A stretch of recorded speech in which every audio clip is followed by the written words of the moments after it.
High, তোমরা সবাই কেমন আছো?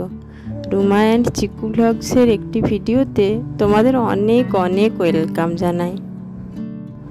সকাল সকাল সোনার মুখে এরকম এক টুকরো হাসি দেখলে সারা দিনটা দিব্যি সুন্দর কেটে যায় জানো। সকালে ও সবে ঘুম থেকে উঠেছে আর দুটো ভেজানো ছোলা ওর মুখে দিয়েছি।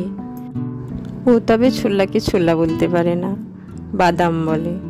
এই ছোলা ওর খুব প্রিয়। আজ সকালে একটু জম্পেস খাওয়া দাওয়া আছে, আর লুচি, ছোলার ডাল, সিমাই হয়েছে। লুচির ক্লিপটা নিতে আমি ভুলে গেছি, তবে ও খুব মজা করে খেয়েছে। আমি তো ভাবছিলাম সিমাইও খাবে না, কিন্তু দেখছি দিব্যি টুকটুক করে খেয়ে নিচ্ছে।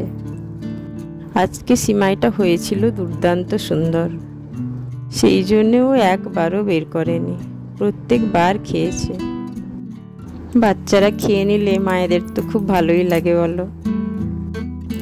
দাদু বাজার থেকে এসেছে, আওয়াজ পেয়েছে, তাই ছুটেছে।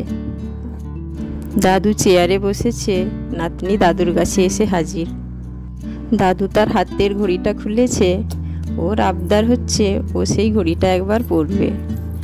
বাধ্য হয়ে দাদু তাই পরিয়ে দিচ্ছে তার প্রিয় ঘড়িটি।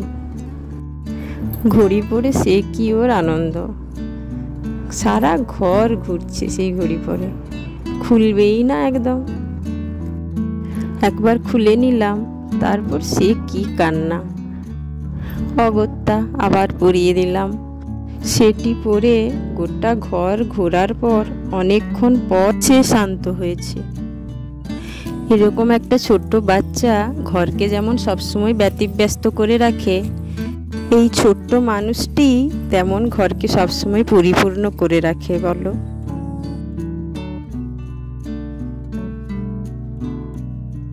আমরা পেয়ারা কেটেছিলাম বাড়িতে খাবো বলে, ও দেখেছে মানে ওর তো এক টুকরো চাইই চাই। সেখান থেকে বড় একটা টুকরো নিয়েছে, ও খেতেও পারছে না ঠিক করে, আর ছাড়বেও না। মুখ খুলে ও আবার দেখাচ্ছে ও যে পেয়ারা খাচ্ছে। একটু সময় লাগলেও ও কিন্তু পুরো পেয়ারাটা শেষ করেছে। এখন দুপুর হয়ে গেছে আর আমি ওকে স্নান করিয়ে দিয়েছি। এবার আমি ওকে ভাত খাওয়াবো। আজ তাহলে ভিডিওটা এই পর্যন্তই।